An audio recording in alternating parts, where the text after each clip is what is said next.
Hello students, आज आपण final अकाउंटचं थर्ड लेक्चर बघतोय. Before this I already uploaded 2 lectures of final account. उरलेले ॲडजस्टमेंट आपण ह्या लेक्चरमध्ये बघणार आहोत. Okay, in my second lecture we finished up to 6th adjustment. First of all closing stock, then depreciation, outstanding expenses, prepaid expenses, outstanding income and pre-received income. We learn about these adjustment in my second lecture. Now this is third lecture.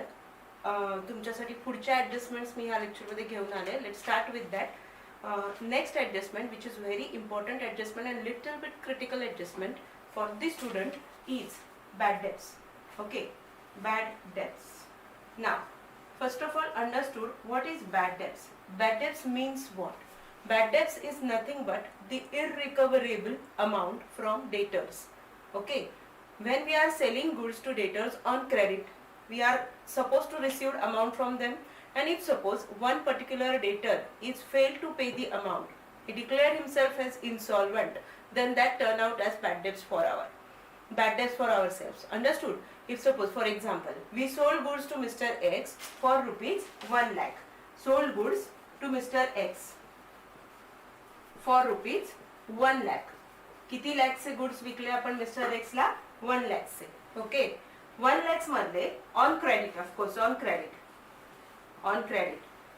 So if suppose 10,000, he declared himself as insolvent and 10,000 is irrecoverable. 10,000 is irrecoverable. Then this 10,000 is considered as bad debts for us. So bad debts means what? The amount irrecoverable from debtors. The amount irrecoverable from debtor is considered as bad debts. Now the question is how we should treat it in the final account. Final account मध्ये ह्याची treatment काय करायची असते, तो एक main प्रश्न आहे. So if suppose we are not going to receive the amount from debtors, आपल्याला डेटर्स कडनं जर पैसे येणार नाही आहेत, then definitely that is our loss. No, तो आपला लॉसच होणार आहे. डेटर्स कडनं जर आपल्याला पैसे आले नाहीत तर तो आपला लॉस होणार आहे. मग लॉस आहे तर डेफिनेटली तो कुठे गेला पाहिजे? That should be debited to profit and loss account, because profit and loss account is a nominal account and debit side of profit and loss account is particularly recorded all kind of expenses and losses. Okay, but to remember this particular bad debts recording, it is necessary to learn one format.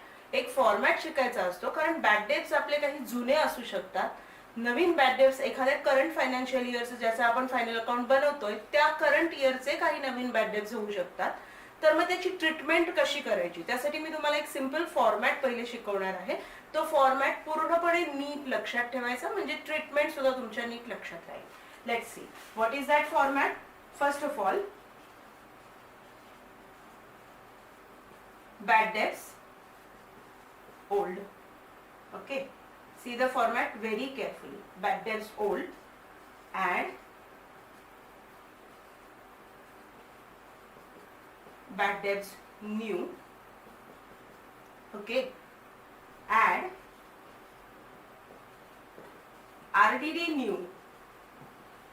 What is this RDD? I am telling you what is this RDD.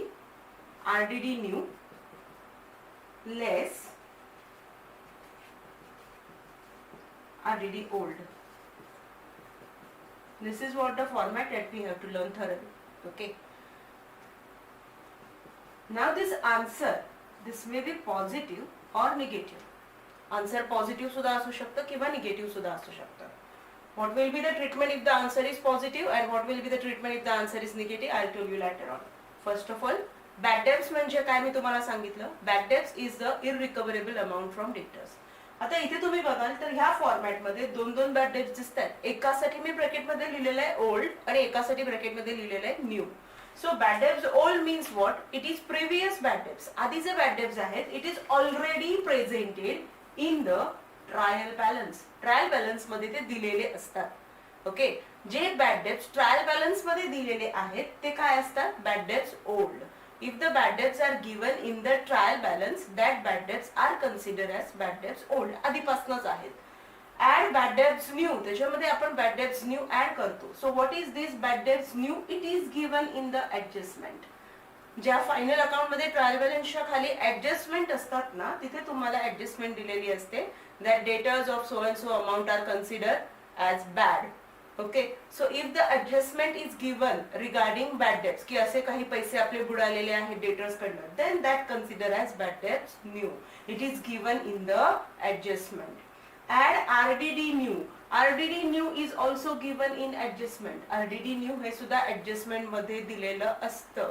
Now, what is RDD new? RDD new is nothing but the reserve for doubtful debt. Reserve for doubtful debt means what? See, काही पैसे आपले बुडाले, that consider as bad debts. But there are chances of some other money that we could not receive. असे chances असतात की काही पैसे अजून आपले बुडू शकतील.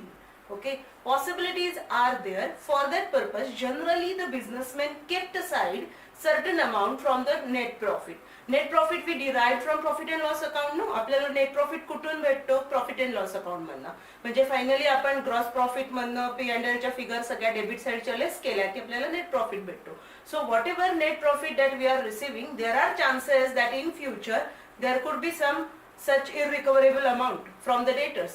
म्हणून त्यासाठी फॉर सेफ साइड काही प्रोव्हिजन केलेली जाते, काही रिझर्व साइडला ठेवले जातात, काही पैसे साइडला ठेवले जातात. नेट प्रॉफिट मधनं काही अमाऊंट साइडला ठेवली जाते आणि त्या अमाऊंटला म्हणतात reserve for doubtful date. In short it is called as RDD, reserve for doubtful date. बघा, नावातच क्लिअर केलेलं आहे. काही लोक त्याला प्रोव्हिजन फॉर डाउटफुल डेट सुद्धा म्हणतात. रिझर्व फॉर डाउटफुल डेट जास्ती करून वापरलं जातं RDD ह्या नावाने. सो RDD म्हणजे काय? The amount that we kept aside from our regular profit. Regular profit मधनं आपण साइडला ठेवलेले पैसे. Okay, so reserve for doubtful debt ही सुद्धा न्यू जे आहेत ना, हे सुद्धा तुम्हाला ऍडजस्टमेंट मध्ये दिलेलं असतं की किती % प्रोव्हिजन तुम्हाला करायची आहे. मराठीत त्याला सिंपल भाषेत मराठीत त्याला म्हणतात तरतूद. आपण जसं आपल्याकडे काही फॅमिली इन्कम असतं आपलं, त्याच्यामध्ये तुमची आई ठेवते की नाही, काही पैसे साईडला काढून ठेवते की कधी कोणाचं आजार पण आलं, कधी काही पण आलं तर आपण काही पैसे साईडला काढून ठेवतो. तशी ही साईडला काढून ठेवलेली अमाऊंट आहे की मे बी इन फ्युचर जर कोणी पैसे दिले नाहीत तर हा आपला लॉस होऊ शकतो. म्हणून आधीच पैसे साईडला काढून ठेवलेले असतात. त्याला काय म्हणतात? Reserve for doubtful debt. Understood up to this? So reserve for doubtful debt is given in the adjustment. Okay, and it is given in percentage form. कशा फॉर्म मध्ये दिलेलं असतं? पर्सेंटेज फॉर्म मध्ये दिलेलं असतं. हे लक्षात ठेवायचं. हे ऍडजस्टमेंट मध्ये दिलेलं असतं. Okay, so what we are do to expect with, आपण ह्याच्यासोबत काय केलेलं काय करायचं आहे?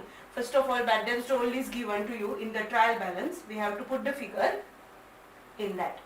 You have to add bad debts new, which is given in the adjustment. RDD new, it is also given in the adjustment. तो पण त्याच्यात ऍड करायचा. बघा, इथे दोन्ही ठिकाणी काय लिहिलेलं आहे? ऍड करायचा. जी फिगर येईल त्यातून RDD ओल्ड लेस करायचा. जसं bad debts old trial balance मध्ये दिलेलं असतं तसंच RDD ओल्ड सुद्धा ट्रायल बॅलन्स मध्ये दिलेला असतो. Okay, reserve for doubtful debt जर आपली जुनी काही प्रोव्हिजन असेल तर ती सुद्धा ट्रायल बॅलन्स मध्ये दिलेली असते. Now what we are suppose to do with this? आपल्याला काय करायचं आहे? Bad debts old, add bad debts new, add RDD new, या 3 गोष्टी ऍड करायच्या. जी फिगर येईल त्यातनं RDD ओल्ड लेस करायचा. तो लेस केल्यानंतर जे काही आन्सर असेल ते मे बी पॉझिटिव्ह असेल किंवा निगेटिव्ह असेल. ओके, फॉर एक्झाम्पल बघा, बॅड डेट्स ओल्ड इथे दिलेला आहे 2000. बॅड डेट्स न्यू ऍडजस्टमेंट मध्ये दिलेला आहे, सपोज ते आहे 3000. ओके, RDD न्यू त्यांनी सांगितलं असेल त्यानुसार RDD न्यू आले आपलं सपोज 1000. RDD न्यू किती आलं? 1000. If we add it together then the amount will be 6000. Amount किती झाली? 6000.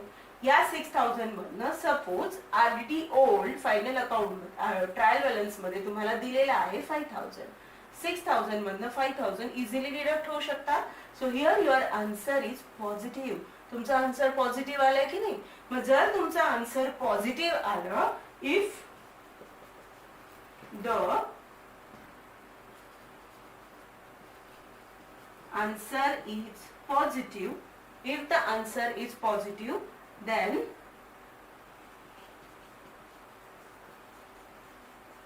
entire format should be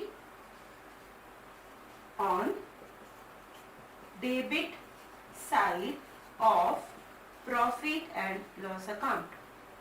okay, entire format should be on the debit side of profit and loss account. Profit and loss अकाउंटच्या debit साइडला पूर्ण format लिहायचा. Got it? And if the answer is negative, जर तुमचा answer negative आला, for example if suppose this figure is 7,000 और we can take it as 8,000. ही figure जर 8,000 असेल तर तुमचा आन्सर निगेटिव्ह येणार 2,000. Yes, if the answer is negative, then what we have to do? We have to write this entire format. It should be on the credit side of the P&L. तर हा पूर्ण format कुठे लिहायचा आहे? Profit and loss अकाउंटच्या credit साइडला लिहायचा आहे. Understood up to this? Little bit critical adjustment पण पेपर मध्ये असणारच. 100% ही ऍडजस्टमेंट पेपर मध्ये असतेच असते. So it is very necessary to learn it thoroughly. आणि तुम्हाला ती नंतर सुद्धा करायची आहे. 12th स्टँडर्ड मध्ये सुद्धा कंटिन्यू ही ऍडजस्टमेंट असणारच आहे. ओके, सो 11th स्टँडर्डचे ऍडजस्टमेंट्स आहेत. मग आता त्या 12th स्टँडर्डला लागणार नाही, तर ह्या भ्रमात अजिबात राहू नका. 11thचं फायनल अकाउंट कंटिन्युएशन मध्ये आपल्याला 12th मध्ये शिकायचं आहे आणि 12th मध्ये त्याच्यात आणखीन काही ऍडजस्टमेंट ऍड होणार आहेत. So this adjustment is very important from 11th standard point of view also and for next years also. Okay, बघा पूर्ण बघा. bad debts म्हणजे काय? bad debts is the amount irrecoverable from debtors. So bad debts role given in the trial balance ते आपल्याला पहिले घ्यायचे. and it is not necessary that every time all the figures are given.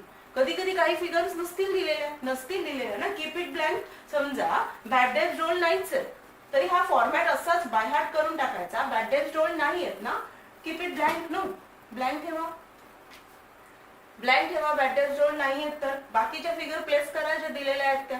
फॉर्मॅटचा answer तर येणार की नाही तुमचं?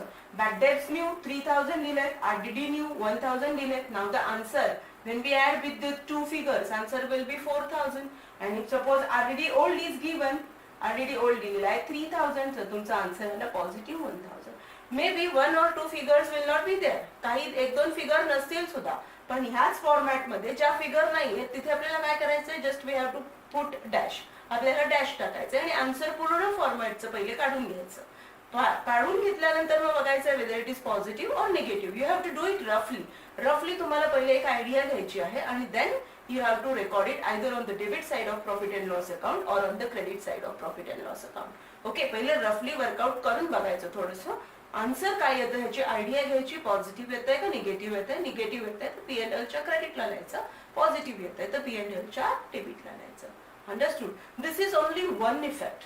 हा फक्त एक इफेक्ट आहे. बघा मी आधी पण तुम्हाला सांगितलं होतं adjustment has 2 effect, minimum 2 effect. इथे ह्या 2 गोष्टी ऍडजस्टमेंटच्या आहेत की नाही? ह्या 2 गोष्टी बॅड डेब्ट्स रोल तर ट्रायल बॅलन्स मध्ये दिलेले असतात. Each and every element of trial balance has only 1 effect. Trial बॅलन्सचा प्रत्येक एलिमेंटला एकच इफेक्ट असतो. But adjustments has minimum 2 effect. Minimum 2 effect. हा इथे तर आपण एकच इफेक्ट रेकॉर्ड केला की P&L मध्ये तो ऍड होतो. हा एकच इफेक्ट रेकॉर्ड झालेला आहे. Another effect of this particular adjustment is in the balance sheet. त्याचा दुसरा इफेक्ट कुठे असणार आहे? बॅलन्स शीट मध्ये. कुठे द्यायचा आहे दुसरा इफेक्ट बॅलन्स शीट मध्ये? Let's see that. बघा bad debts new and RDD new चा दुसरा इफेक्ट जो आहे हा बॅलन्स शीट मध्ये असतो आणि बॅलन्स शीट मध्ये तो कुठे द्यायचा आहे? Just see.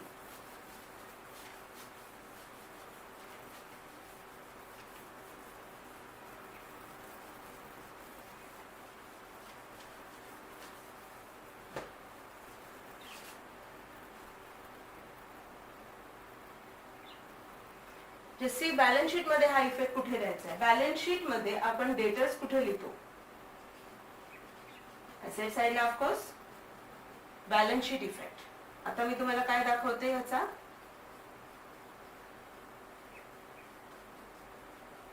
Balance sheet effect. Okay, so balance sheet मध्ये डेटर्स आपण कुठे लिहितो? असेट साइडला, on the asset side of course. Okay, you have to keep this figure in the inner column. Debtors ची फिगर जेव्हा या ऍडजस्टमेंट आहे डेटर्स ची फिगर इनर कॉलमला ठेवायची. त्यातून लेस करायचे. बॅड डेब्ट्स न्यू जे ऍडजस्टमेंट मध्ये दिलेले आहेत ते त्यातून लेस करायचे. After deducting bad debts new, deduct RDD new. Okay, चुकून सुद्धा सिक्वेन्स नाही मोडायचा की बॅड डेट्स न्यूज पहिले लेस झाले पाहिजेत, आरडीडी न्यू नंतर लेस झाला पाहिजे. बॅड डेट्स न्यू पहिले लेस करायचे, आरडीडी न्यू नंतर लेस करायचे. आरडीडी आधी करून बॅड डेट्स नंतर लेस केले तर आन्सर चुकणार आहे तुमचं, because RDD new is most probably given in the percentage form. ते पर्सेंटेज फॉर्म मध्ये असतात. ते जर तुम्ही आधी काढलेत तर डेटर्सच्या पहिल्या फिगरवरती पर्सेंटेज वेगळे येणार आहेत आणि बॅड डेट्स लेस करून आलेल्या फिगरवरती पर्सेंटेज वेगळे येतात. So always remember the sequence. Bad debt should be deducted first. Thereafter RDD new should be deducted. Okay. RDD new नसेल RDD new तर सोडून द्यायचं. असं नाही की नाही आहे मग काय करणार ना. RDD new नाही आहे ना, just leave it. सोडून द्या. Bad debts new less करा, तुमचा आन्सर आलेला असेल. Understood? Okay. So remember the sequence की पहिले bad debts new less करायचं आहे, मग RDD new less करायचं आहे. For example, see if suppose the debtors are 60,000. Bad debts new त्यांनी दिलेले आहेत ऍडजस्टमेंट मध्ये 2000. So now it answer is 58,000. Okay. And if they said that the RDD new is 1%. RDD new किती आहे? 1% आहे. So 1% RDD new stands for 580. मग तो 580 इथनं लेस करायचा. Understood? 580 लेस करून जे आन्सर येईल that will be your final answer. Okay. तुम्ही 1% आधी इथे काढलेत ना, तर 1% किती येणार? 600 येणार की नाही? Your figure will be wrong, your answer will be wrong. म्हणून तो सिक्वेन्स कधीच चुकवायचा नाही. पहिले बॅड डेट्स लेस करायचे, नसतील तर definitely you can go for RDD new. दरवेळेला बॅड डेट्स न्यू असतीलच असं काही जरुरी नाहीये. नाही आहेत तर मग आरडीडी न्यू डेफिनेटली येणार फर्स्ट रँक वरती. पण जर आहेत बॅड डेट्स न्यू तर पहिले बॅड डेट्स न्यू लेस झाले पाहिजेत आणि मग आरडीडी न्यू लेस झाले पाहिजे. Clear with the adjustment of bad debts? Okay. Now let's start with the next adjustment.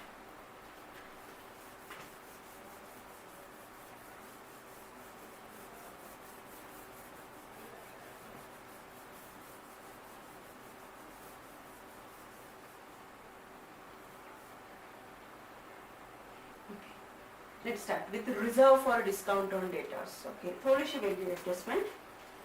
Next adjustment.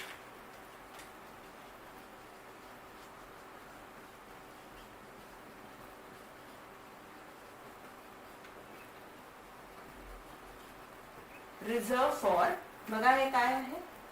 Discount on debtors. Reserve for discount on debtors.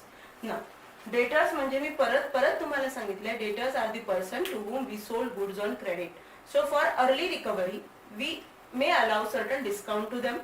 दिला जातो की नाही मोस्ट प्रॉबेबली, की तुम्ही लवकर पे करत असाल तर तुम्हाला 10% डिस्काउंट मिळेल, 5% डिस्काउंट मिळेल. भरपूर ठिकाणी अशी ऑफर दिलेली असते. So for early recovery, for early payment, the incentives, the allowance given to the debtor is called as discount on debtors.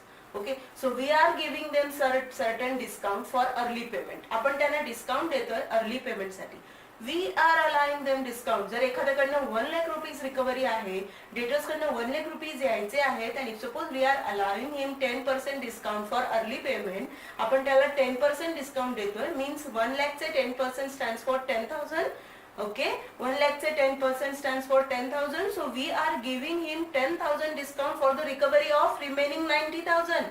90,000 येण्यासाठी आपण त्याला 10,000 डिस्काउंट देतोय. Okay, so 10,000 from our point of view, from businessman point of view, it is our loss. तो पूर्णपणे आपला loss आहे. Agreed or not? Loss आहे. कारण डिस्काउंट आपण देतोय समोरच्याला, कारण त्याने पटकन पैसे द्यावेत म्हणून दिलेला डिस्काउंट आहे. सो त्याला काय म्हणतात? Reserve for discount on debtors. Understood? So reserve for discount on debtors is our loss, is consider as loss. आणि लॉस रेकॉर्ड करायची एकच जागा आहे आपल्याकडे, प्रॉफिट अँड लॉस अकाउंटची debit side. Okay. It is a loss of indirect nature. तो कुठे record होतो? P&L अकाउंटच्या डेबिट साइडला. Okay, so reserve for discount on debtor is considered as first of all loss. It's considered as loss, and I am telling you the effects of this. त्याचे effects मी तुम्हाला direct सांगते because effects are very important. Effects कसे द्यायचे आहेत त्याचे final account मध्ये ते बघून घ्या. First effect should be in balance sheet. It should be deducted from debtors. Debtors मधनं तो डिडक्ट झाला पाहिजे. And it should be last. This adjustment should be done at last. सगळ्यात शेवटी डेटर्सशी रिलेटेड सगळ्या ऍडजस्टमेंट झाल्यानंतर सगळ्यात शेवटी सगळ्यात शेवटी सबसे लास्ट तुम्हाला ही ऍडजस्टमेंट करायची आहे. डिडक्टेड फ्रॉम डेटर्स, डेटर्स मधनं लेस करायचं आहे. Okay, it is also given in the percentage form, percentage form मध्येच असतं ते आणि ते सगळ्यात लास्टच झालं पाहिजे. त्याचा सिक्वेन्स अजिबात मोडायचा नाही. म्हणजे बॅड डेट्स असतील तर पहिले बॅड डेट्स लेस झाले पाहिजेत, मग आरडीडी लेस झाले पाहिजेत. Both things are different. RDD म्हणजे रिझर्व फॉर डाउटफुल डेट्स आणि हे काय आहे, reserve for discount on debtors. So first of all, bad debt should be deducted, then RDD should be deducted, and then at last reserve for discount on debtors should be deducted. Okay, so deducted from debtors, that is the first effect. And second effect, that because it is loss, it should be debited to profit and loss account. Okay, so my dear student, remember this thing, because it is loss, you are allowing discount to them. तुम्ही त्यांना discount देता, it's a loss for your business, that's why it should be debited to profit and loss account. Understood? If you want to learn the journal entry for this, याची जर journal entry बघायची असेल तुम्हाला, तर reserve for discount on debtors account debit. Reserve for discount on debtors account debit to debtors ही त्याची पहिली journal entry होते. Okay, आणि सेकंड जर्नल एंट्री त्याची होणार आहे profit and loss account debit to reserve for discount on debtors. If you see both the entries, इथे reserve for discount on debtors has debit balance, here it is credited, so that gets closed, and ultimate effect is what? Profit and loss account debit to debtors.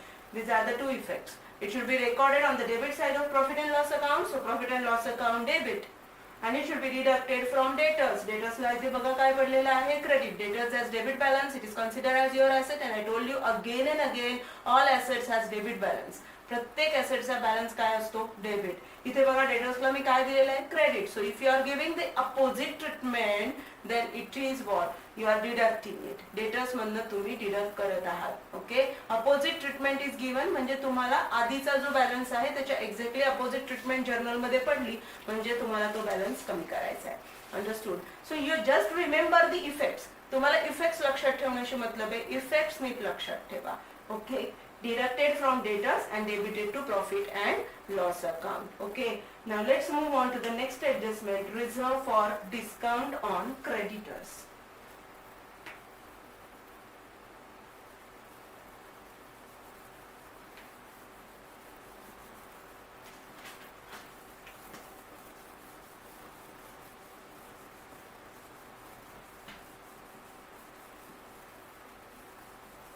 Reserve for discount on creditors. This is reserve for discount on debtors is what the discount that we are going to allow to our debtors for early recovery. Similarly, we may get some discount from our creditors for early payment. आपण त्यांना payment करणार आहोत. Creditors are the person to whom we are going to make payment for goods purchased on credit. आपण ज्यांच्याकडनं goods credit वरती purchase केले त्यांना आपण payment करणार आहोत आणि त्यांना आपण अर्ली पेमेंट करावं म्हणून त्यांनी आपल्याला दिलेला डिस्काउंट, त्यांनी आपल्याला जो अलाउन्स दिलेला आहे, इन्सेंटिव्ह दिलाय, त्याला काय म्हणतात, reserve for discount on creditors. So it is consider as profit. तो काय आहे, तुमचा प्रॉफिट आहे. Exactly opposite effect. आधीची जी ऍडजस्टमेंट मी तुम्हाला सांगितली होती त्याच्या एक्झॅक्टली अपोजिट इफेक्ट तुम्हाला द्यायचा आहे. हा तुम्हाला होणारा प्रॉफिट आहे. So definitely profit is recorded on the credit side of profit and loss account. Profit कुठे रेकॉर्ड होतो, credit side of profit and loss account. So the first effect should be credited to profit and loss account. And if suppose आपले creditors 50,000 चे होते आणि क्रेडिटर्सनी आपल्याला 10% discount दिला, means what, we are deducting the amount no from the creditors. 45,000च payment त्यांना आता करायचंय. 50,000 द्यायचे ते, they allowed us 5,000 discount, so the payment to be made is 45,000 only. So there is a logic that second effect should be what? It should be deducted from creditors. It should be deducted from creditors in, of course, creditors आपण कुठे record करतो, creditors record करतो आपण balance sheet मध्ये. So it should be deducted from creditors in balance sheet from liability side. So remember these two things. because reserve for discount on creditor is our income, the first effect should be on the profit and loss account credit part, okay, and the second effect that it should be deducted from creditors, of course, on the liability side of the balance sheet. There are some more adjustments. We will see the adjustment in my next lecture. Okay, thank you.